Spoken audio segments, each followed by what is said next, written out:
only move your arm, you only get a certain amount of power. You've got to move more mass. And part of that you can be stepping forwards, and part of that you can be rotating, but usually you step and rotate, you do both. The advantage of standing partially turned like this is that if you punch with your backhand, there's this rotation, right? Front hand here, from the same position here, see how this starts and then goes, start.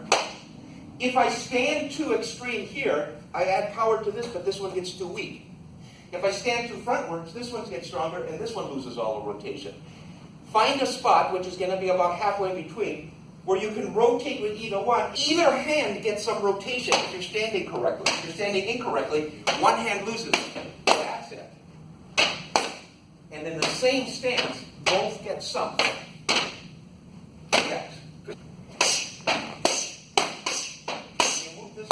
If you're going to hit something, that means you hit about maybe here, and the last part is what goes in. Let's try, feel where it is, where you have some penetration left.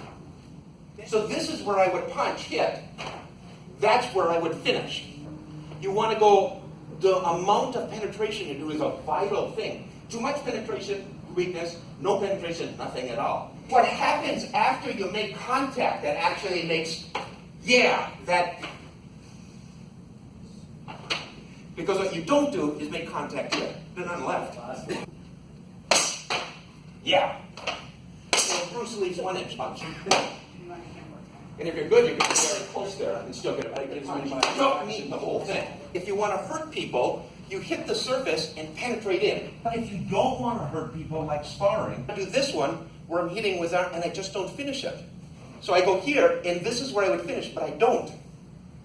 So you are doing exactly the same distance if you were going to hurt them or not hurt them. You're just not choosing to finish. You can think of this as starting rotating and then punch. Rotating and then punch. You can also think of it as punching, then rotating.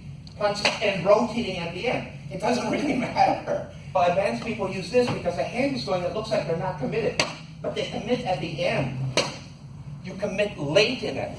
But the hand goes, and then you rotate. Both, actually. Because a good puncher can become easy and turn it into power because they have a hole. He doesn't have to decide it's going to be a full power punch until the very end. So punch him in the face. There you go. I want you to pinch it. Jack is in mine. You jack. Simple, but not too deep. This is more smart.